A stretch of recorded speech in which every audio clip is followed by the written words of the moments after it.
Analyse et décryptage de cette manifestation à Agadez au Niger avec Sedi Kaba, journaliste, écrivain et chercheur associé et président du Centre international d'études et de réflexion sur le Sahel. Bonsoir et merci d'être avec nous. Bonsoir. Je précise que vous avez récemment publié un ouvrage intitulé Crise interne au Conseil militaire suprême du Niger aux éditions L'Harmattan.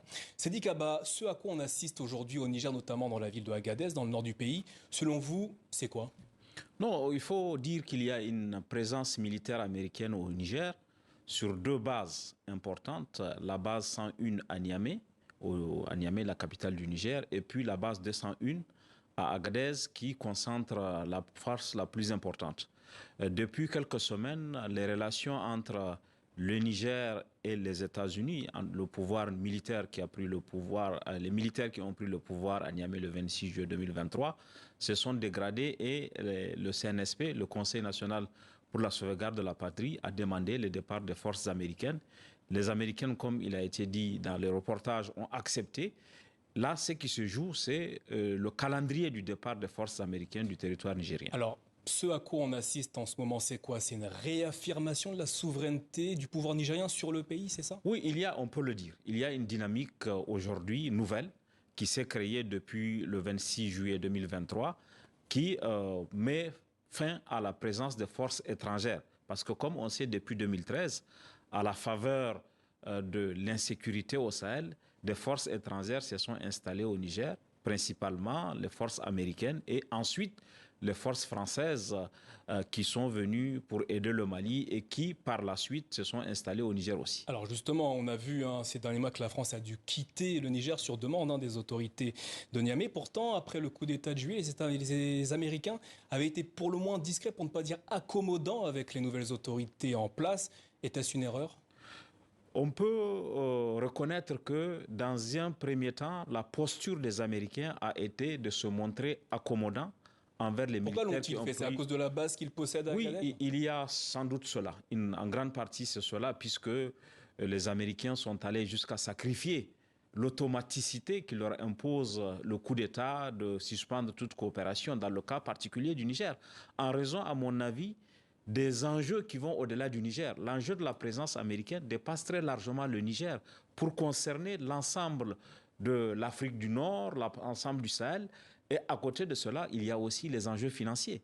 Les Américains ont mis quand même entre 50 et 100 millions de dollars pour construire la base d'Agadez et pour construire aussi, dans les années 80, la piste aérienne de Durkou. Alors justement, revenons sur cette base 201, cette base aérienne 201 qui se situe près d'Agadez.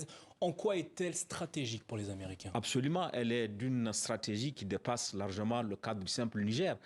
Le Niger est un pays de 1 267 000 km². C'est un grand pays.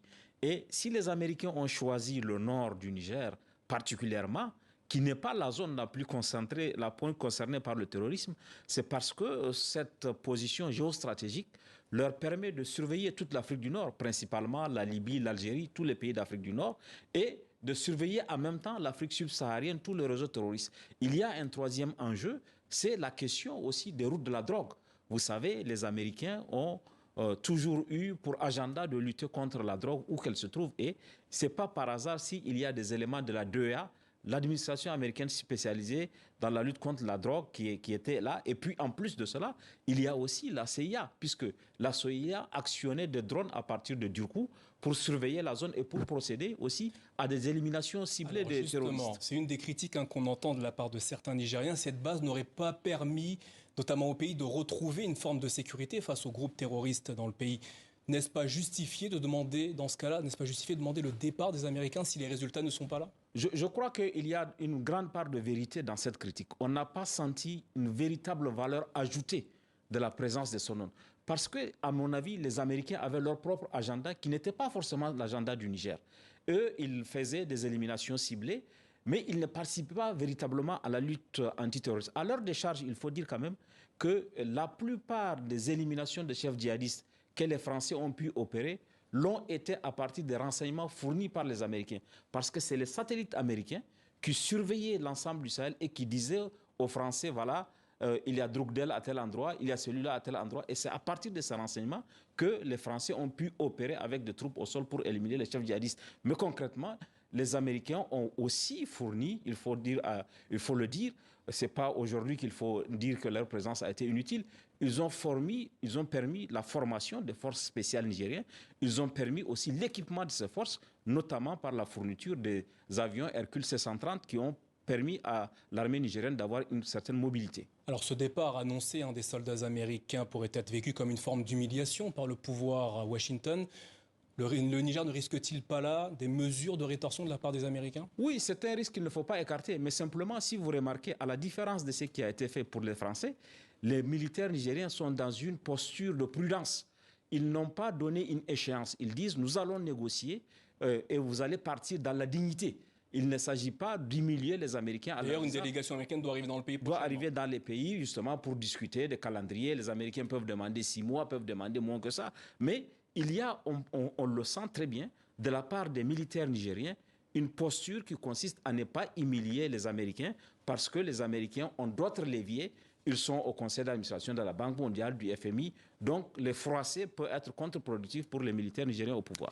Seydi Kaba, merci d'avoir apporté votre éclairage au sujet de ces manifestations à Agadez, au Niger, qui demandent le départ des soldats américains. Je rappelle que vous êtes l'auteur de Crise interne au Conseil militaire suprême du Niger, un ouvrage à retrouver aux éditions L'Harmattan. Merci à vous.